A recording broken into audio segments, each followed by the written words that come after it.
Welcome to another edition of Lead Big Blue with DB. I'm your host, Danny B. Hope everyone's having a good night so far. Unfortunately, I'm still reeling from the New York Knicks choke job from Game 1 on Wednesday night, but hopefully tonight on Friday, the New York Knicks bounce back.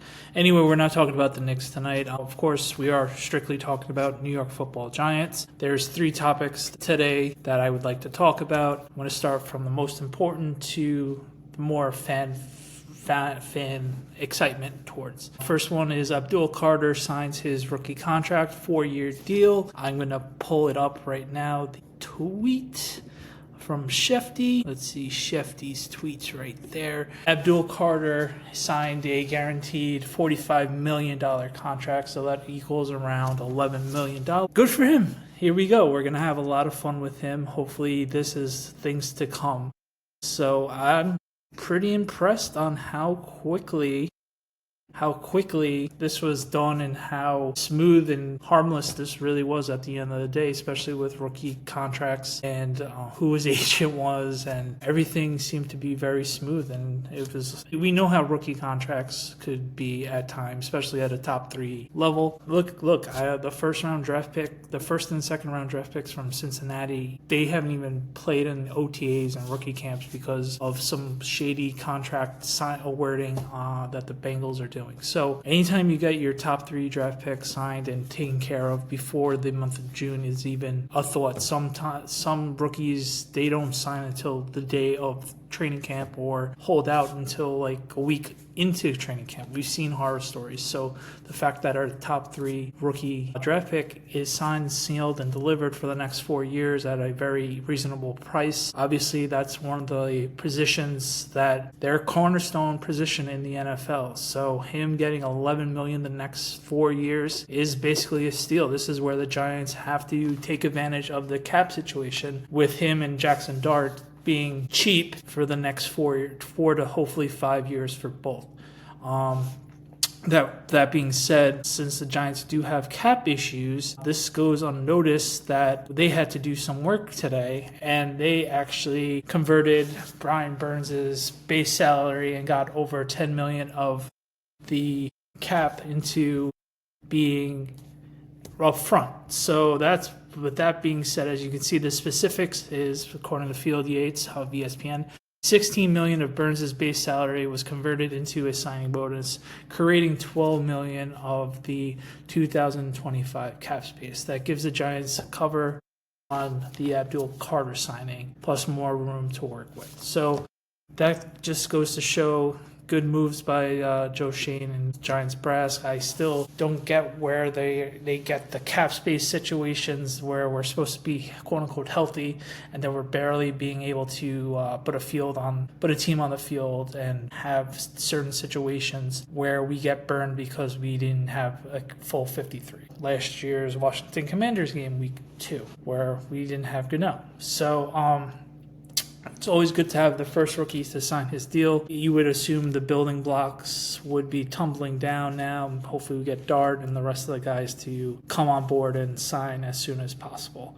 So it was really good to see that Brian Burns is going to be getting his money up front. Of course, players are going to be okay with that. It's really when they're asked to take pay cuts and all that other fun stuff is when they start to get frustrated and they're going to tell you no. So Sim getting his money up to $10 million up front is always a good thing to have. Hey, I would love to have $10 million up front, wouldn't you? So there you go with those 2 news. The third thing is, on Wednesday, the New York Giants, the news of them being on Hard Knocks, the regular season edition, with the whole NFC East. Let's face it, we're the 4th team that anybody cares about with this. Obviously, you got the Cowboys, Eagles, and Commanders. All 3 teams are fighting for the division realistically as of today. So we're still going to be interesting in the terms of we're in that rebuilding stage. Is it going to be Jackson Dart time? Is our defense going to be up to par with all the other defenses around the league that keeps us afloat maybe? Does Brian Daboll be on the hot seat during this?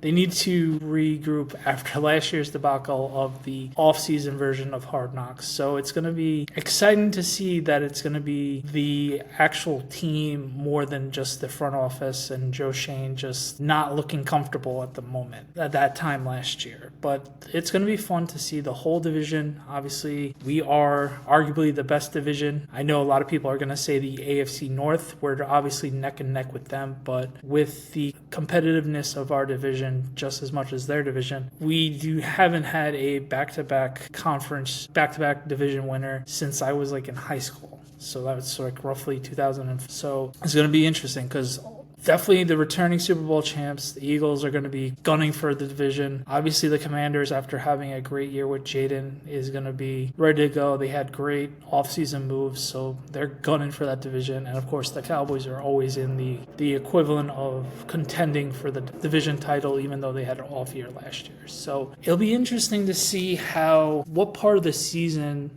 because it's going to be like the final, like, Thanksgiving, the final push of the end of the year, where will the Giants be? Is it, okay, we're competing a little bit, they're overachieving on what a lot of people's expectations are going to be, they're a little scrappy, obviously they're not the best team in the league, and they're thankfully not the worst if that's the scenario they're going to go. The other way it could be like, okay, we're not doing great, but we have Jackson Dart and a lot of other young players that are slowly getting there, but we're still finding ways to lose on a weekly basis, and we're just happy that we're get to see our rookie quarterback finally play. And is he the future? That's another storyline. Or they could be like they were this year, a complete, utter dumpster fire, where the coach is about on his way out because of how awful this team is. And there's planes flying over the stadium on game days, and no one likes Joe Schoen, and it's just utterly embarrassing. So I think those are the three ways of doing it. I'm hoping it's towards the middle. Obviously, as a Giant fan, I would love to see them compete and be competitive and maybe surprise people. So the first two, obviously, would be areas that I would like to see them be when this Hard Knocks starts, of them showing growth and maybe surprising some people. So I would love to take option one or two of the three that I was talking about.